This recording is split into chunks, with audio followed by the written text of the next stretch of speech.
Finally रुममा आइसकेँ है हामी 68 लाई भेटिसकेँ मैले। विष्णु भाइ चाहिँ अलि अल्छी मान्छे रहेछ होइन, भर्खर मुख धुँदैछ।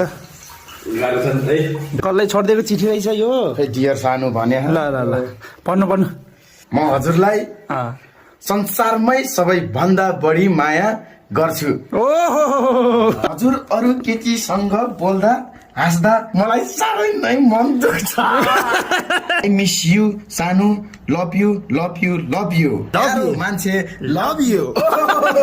मासु फेरि डेन्चर दामी पकाइदिन्छ त्यो पर्किन्छ के।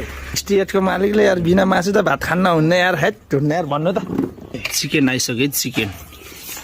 मिठोले विष्णु जापने ठिकले 68 लाई भेटिसकेँ मैले। अब रुम चाहिँ यस्तो छ होइन, हामी चाहिँ अब खाना खानुपर्ने हुन्छ। अब विष्णु भाइ चाहिँ अलि अल्छी मान्छे रहेछ होइन, भर्खर मुख धुँदैछ।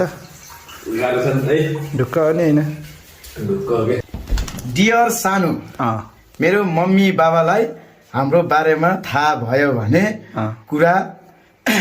कुराहरू पहिला नै थाहा भइसक्यो होइन। कसलाई छोडिदिएको चिठी रहेछ यो? डियर सानो भने ल ल ल पढ्नु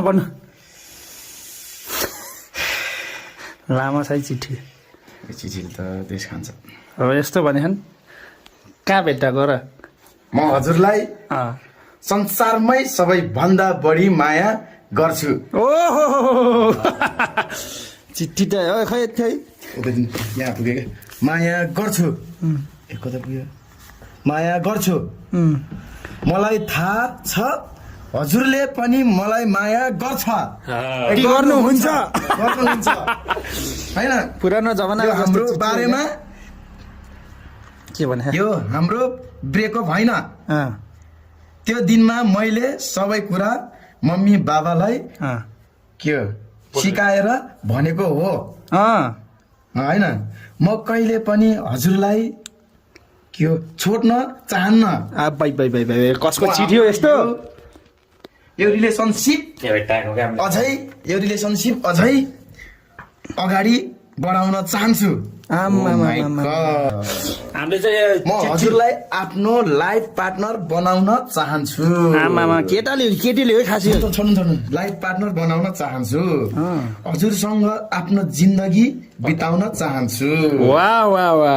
हजुर अरू केटीसँग बोल्दा हाँस्दा मलाई साह्रै नै मन दुख्छ। You are my dream, my love, my life. I just want spend